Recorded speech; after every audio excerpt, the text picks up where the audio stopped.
wudhu itu yang kita ketahui ada 6. Yang pertama niat. Setelah niat membasuh wajah. Habis wajah membasuh kedua tangan. Setelah tangan membasuh sebagian kepala. Yang terakhir kaki. Yang nomor 6 tertib. Tertib itu apa? Tertib mengurutkan yang awal dan mengakhirkan yang akhir. Sekarang kita praktek masalah wudhu. Wudhu kita tahu rukunnya ada 6, tapi saya ingin semuanya tahu ternyata di dalam wudhu itu kita memiliki banyak kesunahan yang mungkin jarang orang itu mengetahuinya. Ayo, berdiri aja, Bapak yang berdiri.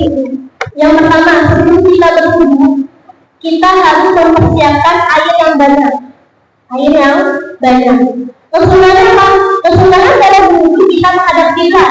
Anggap di sana kiblat ya, anggap di sana kiblat. Kan kiblat sini ya. Karena ini praktek nggak apa-apa, anggap di sana udah kiblat.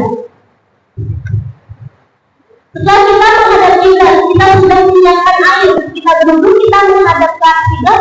Di sini kita membasuh kedua tangan. Coba membasuh kedua tangan dulu. Cara membasuh kedua tangan dengan kita itu menyela-nyelai pada gigi jarinya. Ini. Ya. Dengan adanya kita menyela-nyelai gerigi, itu mempermudah sela-selanya terkena air. Setelah kita sudah menghadap kiblat, kita mencuci tangan, lalu disunahkan untuk bersiwak. Ada yang pernah melihat siwak? Saya bawa siwak ya. Tapi ini udah saya pakai. Ini siwak, kesunahannya setelah kita mencuci tangan kita bersiwak. Dengan niat, nawaitu ikhtiar disunahkan dengan sama. Bersiwak 3 kali. Ke atas, bawah 3 kali, ke dalam, terus langit langit. Kita bersiwak. Setelah bersiwak, nanti berkumur. Nah, berkumurnya ini yang sering terjadi ini ketika kita cuci tangan atau basuh tangan kita udah benar kayak gitu. Biasanya orang-orang tuh udah basuh tangan bahwa itu dua pihak dari asal fadlillah ta'ala. Ini sering terjadi kesalahan di sini. Padahal adanya niat itu letaknya di dalam hati. Tapi keseringan orang itu ketika berwudhu masih basuh tangan itu sudah niat. Padahal ini yang menyebabkan wudhunya nggak sah karena niat di awalnya itu udah salah. Nah, setelah kita udah cuci tangan tadi ya, cuci tangan bersiwak. Setelah bersiwak berkumur. Kumurnya gimana biasanya? Cara berkumurnya benar? Nah, ketika berkumur dalam permasalahan berkumur, seseorang yang dia itu tidak berpuasa, maka lebih maksimalnya berkumurnya sampai pangkal tenggorokan. Lalu berkumur sampai dalam dan dibantu oleh ibu jari sebelah kiri. Jadi ibu jari sebelah kiri dimasukin. Oh, apa ada? Berarti ketika berwudhu, berkumur, lalu airnya masih ditahan sampai ke pangkal tenggorokan, setelah gigi semuanya. Lalu kita bantu dengan ibu jari kita yang sebelah kiri, ingat sebelah kiri. Dibantu ya, apa-apa. Kanan kiri kanan kiri. Ya. Dibantu pakai ibu jari terus gigi depan juga. Kalau nggak kita bersiwak kayak gini juga.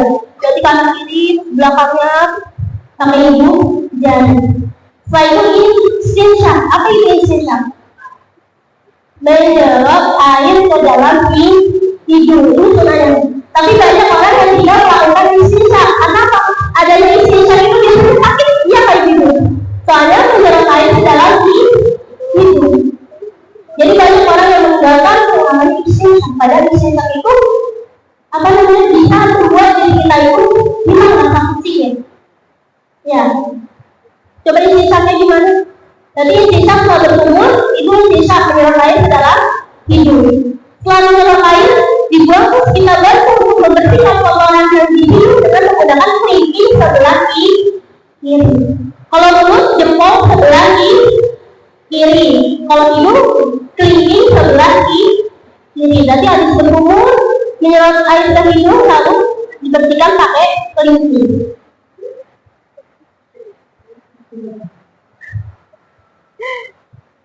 Dibersihkan pakai kelingking. Nah, setelah isi syarat sedang berkumpul, baru di situ kita membasuh wajah. Dan nanti ingat, niat ada di dalam hati. Berarti ketika seseorang itu niat, dia hanya niat di dalam wajah, tanpa dihapus juga ibu-ibunya. Itu menyebabkan tidak sahnya berwudu. Soalnya niat itu memang di dalam hati. Mungkin belum terbiasa niat di dalam hati itu memang sulit. Saya akui karena belum terbiasa itu sulit. Awalnya kan ketika niat di dalam hati itu agak sulit itu, karena memang belum terbiasa. Tapi lama-lamaan dilatih, alhamdulillah bisa.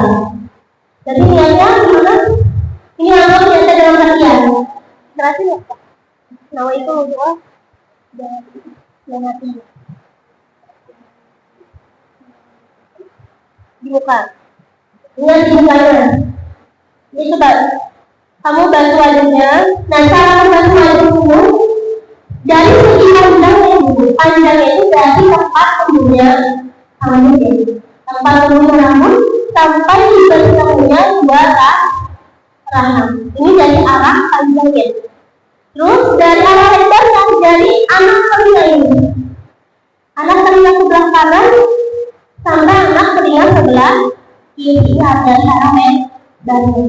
Tapi karena kita itu untuk melebihkan sedikit malah itu melebihkan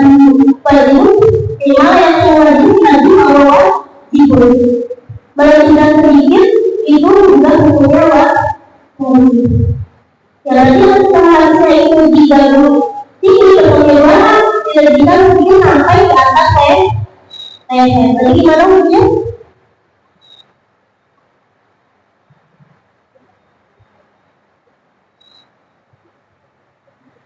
Membantunya apa? Biasanya kan itu kalau bisa ya kita contoh ya. Enaknya itu kan buka kerudung ya, tapi kita kan nggak bisa langsung buka kerudung di sini. Udah dari sini kepala sampai bertemunya dua kan bisa sedikit sampai bagian di atas leher. Yang sering terjadi itu kesalahan ketika wudhu, asal buka yang buka belum sadar ini apakah terbiasa. Ini rasanya juga apakah terbiasa bagian atas. Biasanya juga hanya wajah. Dan dalam saat ketika kita wudhu harus hilangnya mane. Apa itu mane? Mane dari sesuatu yang mencegah masuknya air ke dalam wudhu, termasuk make up. Sering terjadi yang saya lihat banyak orang-orang itu menyalahgunakan memakai make up itu ketika wudhu airnya rusak. Memang airnya rusak, tapi malah mengubah ke belakang air. Jadi sebelum wudhu kita harus membersihkan make up terlebih dahulu. Kalau tadi orang masih pakai lipstick, masih pakai foundation, langsung berwudhu. Kalau ini memang airnya rusak wudhu. Memang rusak, tapi nanti air tidak wudhu karena ada balasan jejak yang kena air wudhu. Ini harus terjadi seperti itu. Bagi yang pemakai make up sebelum berwudhu harus dilakukan terlebih dahulu. Lipstick itu juga malah nanti tidak mengenai pada kulit gigi. Nah, dalam berwudhu masalah wajah, kesunahannya itu ketika kita membasuh wajah, jempol tangan kita dua-duanya, jempol tangan kita ketika berwudhu kedua-duanya diusapkan ke mata. Agar apa? Agar dikhawatirkan terjadi kotoran di pinggir mata ini, apalagi kalau belek. Belek ketika belek tersebut ada di mata kita wudhu, ternyata belek tersebut masih ada, wudhunya nggak sah. Karena apa? Karena belek itu mencegah datangnya air serta pada bagian mata kita. Jadi ketika wudhu kedua-duanya ini sebenarnya itu posisinya tangannya dalam pasir.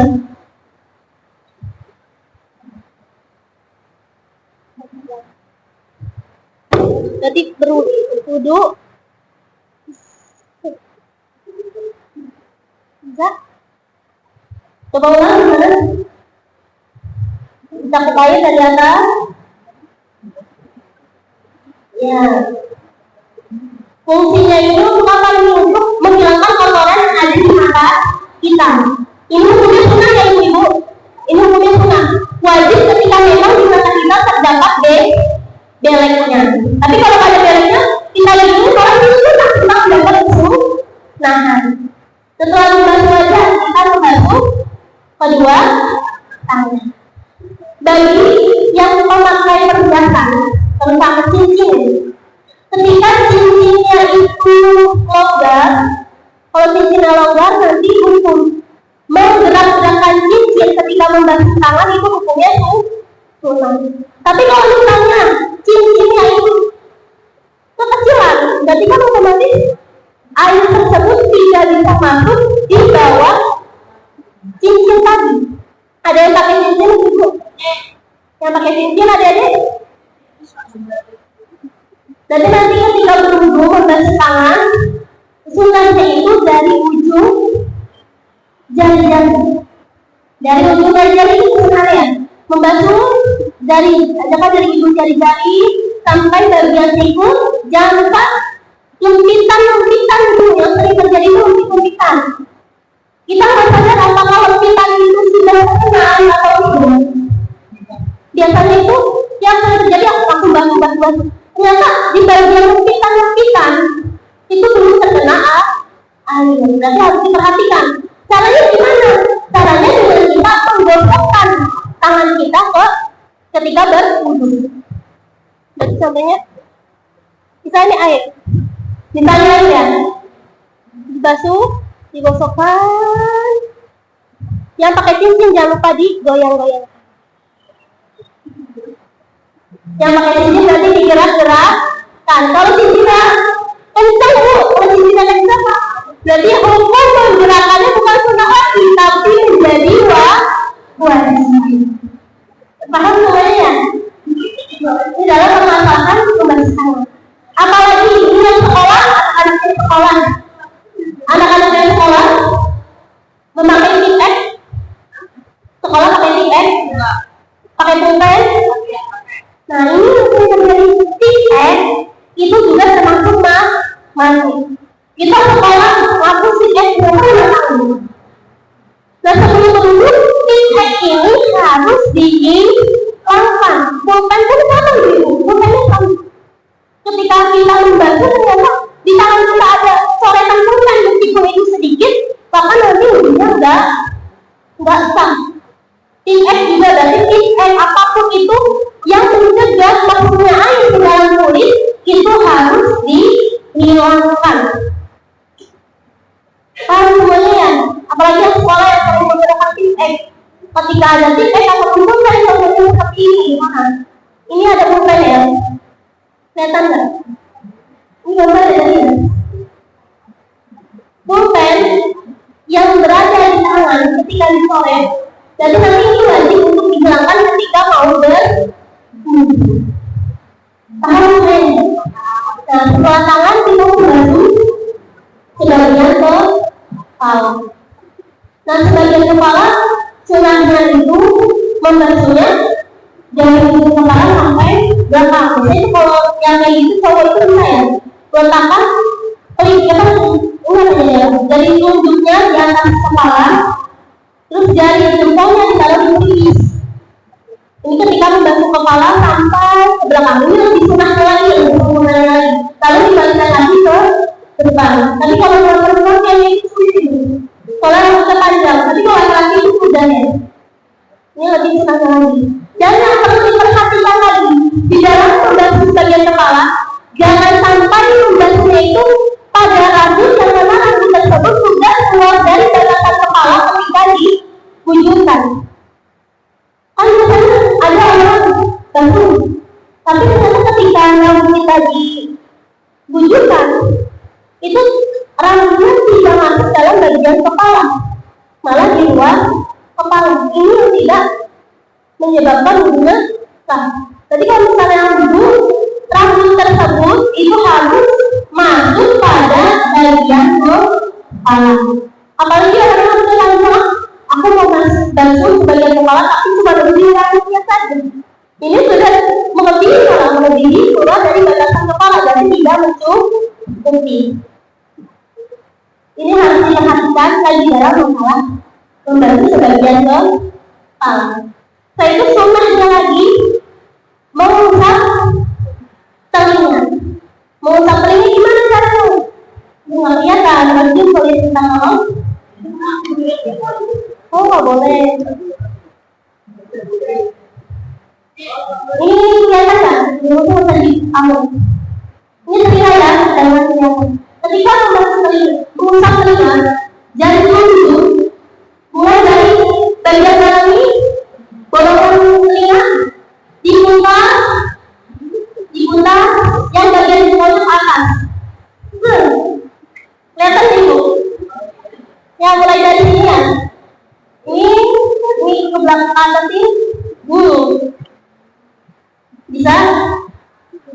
Jadi dari telunjuknya itu dari mulai ubah diputar sama kita, ngikutin alur ininya, alur telinganya ya.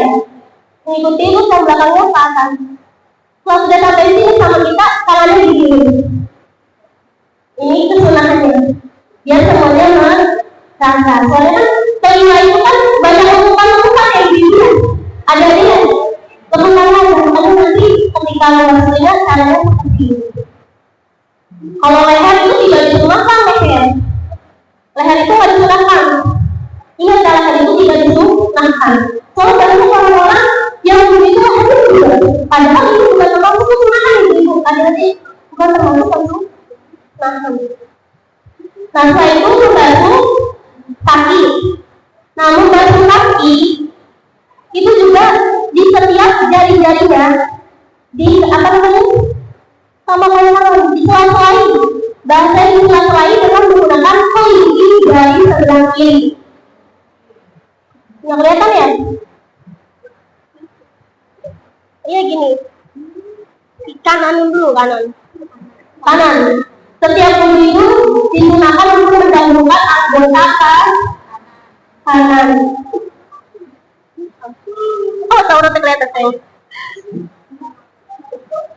Kelihatan nih ibu-ibu, kelihatan nggak? Bagian sedikit nggak apa-apa. Ini adalah membasuh kaki. Sebenarnya kita juga menyela-nyelai dengan menggunakan kelingking sebelah kiri. Berarti kelingking kita dimulai dari kelingking sebelah kanan. Jadi dari bawah, caranya dari bawah diangkat sedikit. Dari bawah ke atas ini sampai sini. Ini kesunahan membasuh kaki. Kalau membasuh kaki sampai kaki, lebih sunnah lagi sampai betis ya. Dilebihkan lagi. Paham semuanya? Dalam kesunahan. Nah, kesunahannya adalah setiap basuhan itu dibantu 3 kali karena sebenarnya itu 3 kali. Tapi kalau misalnya mau dibantu lagi, itu wajib. Kemudian juga dalam permasalahan tadi air yang sama tadi itu kami temannya, ketika temannya itu nyimpan airnya ketika di basuhan yang kedua, berarti itu tidak membatalkan pada wudhu kita, karena bukan termasuk basuhan yang wajibnya. Yang membatalkan itu di basuhan yang pertama ini. Dan setelah selesai kita doa. Nah, ada kesunahan lagi yang namanya itu mualah. Apa itu mualah? Mualah membasuh anggota selanjutnya sebelum telinga anggota sebelumnya. Itu mualah itu termasuk kesunahan. Jadi kita masih membasuh wajah masih basah, kita langsung tangan.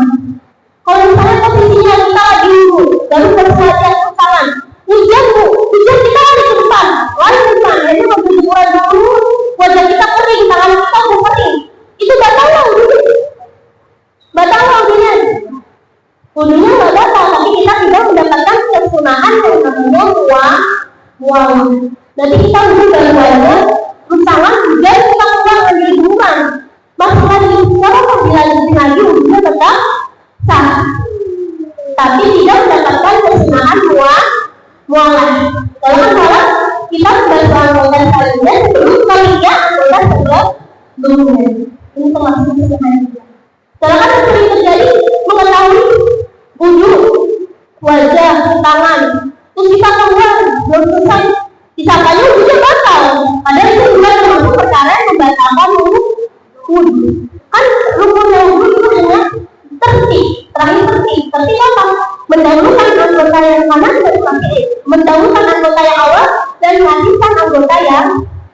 akhir. Mungkin ada yang ditanyakan? Gimana? Enggak. Makan minum? Tidak. Saya juga, ini yang sering terjadi, saya juga dulu dibilangnya wudhu kalau habis makan itu batal. Dulu saya dibilangnya kan itu sama orang tua. Ternyata apa? Dimaksud dari orang tua zaman dahulu, kenapa dibilang makan itu batal? Habis wudhu makan batal? Ternyata bukan masalah wudhu yang batal. Dikhawatirkan ketika sholat kita masih membawa makanan di mulut. Makanya orang tua zaman dulu bilangnya kayak gitu, habis wudhu jangan makan, soalnya bisa batal. Padahal bukan wudhu yang batal, dikhawatirkan nanti ketika kita sholatnya batal karena ada makanan di dalam mulut kita. Jadi nanti buat yang habis wudhu mau makan itu nggak apa-apa, nggak batal. Perkara yang batal dulu tadi saya sudah menyebutkan ada berapa menit? Ada 4. Makan dulu bukan karena termasuk. Nggak membatalkan ya Bapak. Yang penting ketika kita sholat sudah tidak ada makanan di dalam mulut kita. Ya paham semuanya? Sekarang udah tahu ya? Kita udah tahu ternyata makan itu setelah wudhu tidak membatalkan. Ya berarti kita udah tahu, kita amalkan ke teman-teman yang lain yang belum tahu. Mungkin memang banyak yang belum tahu, karena kita sudah tahu, kita amalkan. Mungkin sebelumnya kita belum tahu, tidak tahu karena tidak ada hukum dari orang yang belum tahu. Sudah tahu, suami sudah tahu. Bersentuhan yang selain mahal, ibu. Kalau kena dari sini, kalau kena tangan nggak tahu. Kecuali ibu punya kakak laki-laki, ibu ada dulu. Tentu kakak laki-lakinya nggak datang. Karena apa? Karena ibu sama kakak laki-lakinya itu termasuk mahram. Pokoknya yang tidak membatalkan ketika bersentuhannya sama mahram. Bersentuhan sama paman juga tidak batal. Tapi paman yang kandung ya, bukan paman sepupu ataupun paman lisan. Gimana ibu? Nah, ya ini dalam berwudu kita ngomong itu sudah masalah, tapi kesunahannya di dalam berwudu itu tidak berbicara. Kalau misalnya kita berwudu tidak berbicara, berarti kita nahan dulu. Tapi kalau kita berwudu berbicara, berarti tidak membatalkan wudu, tapi kita tidak mendapatkan kesunahan. Ya. Setelah pagi berdoa, doanya gimana Bapak? Ini dari teman-teman.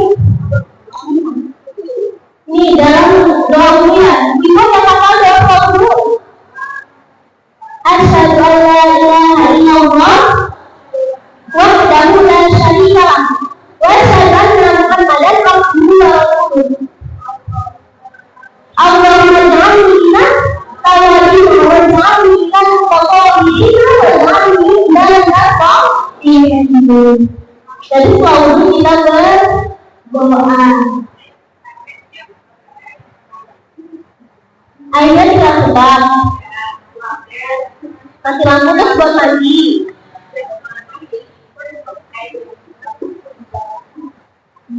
Kalau buat mandi biasa kan, kalau mandi biasa tidak sampai membuat air tersebut sama kecuali badannya itu terdapat nanti. Kan di sini permasalahan mandi yang saya maksud di sini mandinya mandi wajib itu bukan mandi biasa. Yang menyebabkan air tersebut dihukum itu sama ketika mandinya itu mandi menghilangkan hadas. Kalau mandinya mandi biasa itu tidak menyebabkan ciptaan itu menjadi najis, kecuali kita itu membawa najis apa terkena muntah anak ataupun pipis anak gitu. Boleh, yang penting nanti tidak cipratan najis. Dan tinggal air sebab, kita gunakan untuk mandi. Masih ada sisanya kita pakai dulu nggak masalah. Yang penting nanti air tersebut tidak terkena cipratan najis. Mungkin nanti air cipratan itu, air cipratan yang bisa menyebabkan baknya itu najis. Makanya di sini lebih hati-hati lagi dalam masalah cipratan. Kayak masalah pipi, kita cebok nggak tahu ini air bisa apa enggak, kan kita nggak tahu. Apalagi nanti setelah keluar dari kamar mandi ya, Kan yang namanya kamar mandi itu kan najis ya, soalnya kan kita buat pipis kayak gitu, buat apa semacamnya ya. Sebisa mungkin ketika keluar dari kamar mandi, kaki kita itu dibasuh dulu. Kakinya itu dibasuh dengan menggunakan air yang jernih. Jadi sebelum keluar kamar mandi, kita basuh kaki kita biar nanti tidak terkena najis yang ada di dalam kamar mandi. Itu lebih hati-hati lagi. Yang punya sendal itu lebih bagus. Yang menyediakan sendal di dalam kamar mandi.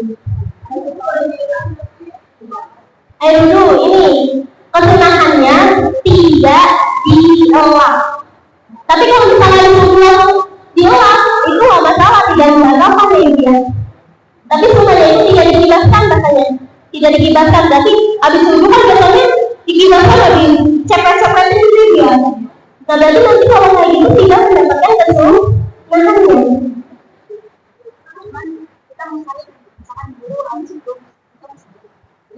boleh atau tidak? Ini bagus pertanyaannya. Habis wudhu kita mau saling sama guru, gurunya laki-laki, gurunya perempuan, saling sama guru perempuan batal atau tidak?